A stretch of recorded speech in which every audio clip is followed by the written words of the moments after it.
This morning, our Randy Shilts, national correspondent for the San Francisco Chronicle, author of the best-selling book And the Band Played On, which chronicled the AIDS epidemic in this country. Dr. Jonathan Mann, formerly head of the AIDS program for the World Health Organization, now head of the AIDS Center at the Harvard School of Public Health in Boston. And from Michigan, Dr. June Osborne, who is Dean of the School of Public Health at the University of Michigan and head of the National Commission on AIDS. Gentlemen and ladies, we have a disease in which we understand the cause, namely a virus, in which we know how the disease is transmitted. We even have a test for the disease, albeit an imperfect test. How is it that with these classic ingredients of epidemiological control, we still have a disease that is out of control? John, talk about the world scene first. Well, I think fundamentally it's a problem of political and social commitment. You're exactly right. We know a great deal about this disease.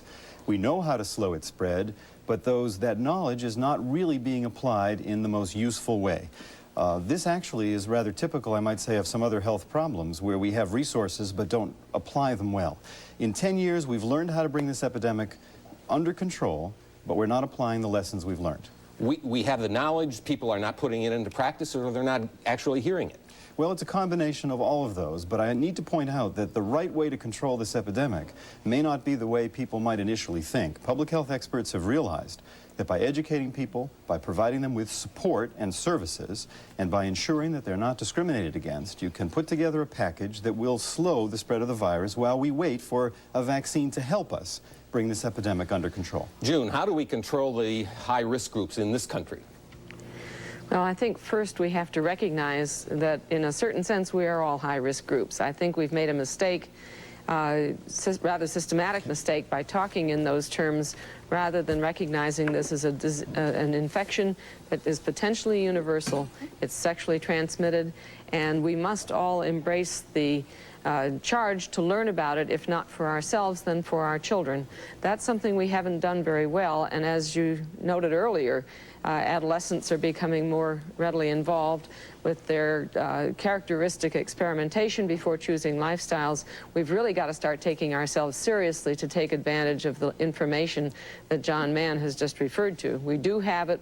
We haven't been reacting to it well. Okay, Randy, why is the epidemic still out of control? I think that there have been, continue and have been political impediments into dealing with effectively the epidemic. Dr. Osborne just mentioned the problem with AIDS among adolescents. It's a great example. The federal government for years has been reluctant to put out candid messages about safe sex, telling adolescents how to have safe sex because of political problems. They don't want to be seen, they don't want to be seen as encouraging sex, so they don't talk about sex, and they're concerned with offending right-wing constituents. Are you saying that young people in this country don't know they should use condoms or don't want to use condoms? Clearly they're not getting the message, and we have not seen the kind of programs that can effectively get the message when the federal government is saying, abstain, don't have sex. Well, when you tell a 15-year-old not to have sex, you're not going to get far. And I think we've seen this kind of problem, political interference in public health decisions again and again and again, because we know what we need to do to stop this epidemic. Dr. Osborne heads the National Commission, made many recommendations on every area of the epidemic, and they basically never get listened to by anybody. Okay, John? Yeah, Randy's point, I think, is a perfect example of what we were all talking about. We know, for example, that distributing condoms and making them available doesn't increase amount of sexual behavior. Making needles available doesn't make people drug addicts and doesn't increase the use of drugs among people who already use drugs.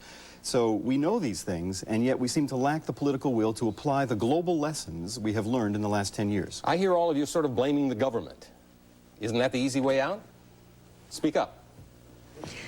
No, I don't think that's quite what I had in mind anyway. I'm blaming us as a people for failing to listen to what we have learned, to take advantage of our wonderful late 20th century science, know that we need not be frightened for ourselves, that we can learn to avoid this virus, and then respond with compassion and with an appropriate sense of scale to what is already a massive disaster. 1 million young Americans on their way to tragedy is something that we as a compassionate society should be working together about. We need leadership, of course, but we need in every community in this country to recognize that there's no longer any time for prudishness or for self-deception about this. It's a sexually transmitted disease, and it will be with us forever. We must learn how to cope with things we've not dealt with before. very well like adolescent sexuality. All right, quickly, the role of testing, Randy and John, talk about it. I think that for, in terms of voluntary testing, for people who might be at risk, this is a great time to be tested because there are wonderful treatments that can significantly extend your life that you can take advantage of if you test positive and if you are aware of your immune status. Should we have mandatory testing? I just don't, as long as people have to worry about not getting health care if they test positive, then I don't think we're going to, I think there'll be such an uproar that it'll be hard to implement. Okay, we've got just a little bit of time left. I want to ask each of you to talk about what AIDS will look like in 10 years when we meet again. Jonathan, what do you expect in the year 2000? I think it's clear the epidemic is continuing to gain momentum worldwide. I think we'll see, unfortunately, many more people infected worldwide, many more people, perhaps 10 times more people with the disease AIDS than we have seen today thus far. All of the pressures will increase, the societal pressures, the political pressures, and the conflicts.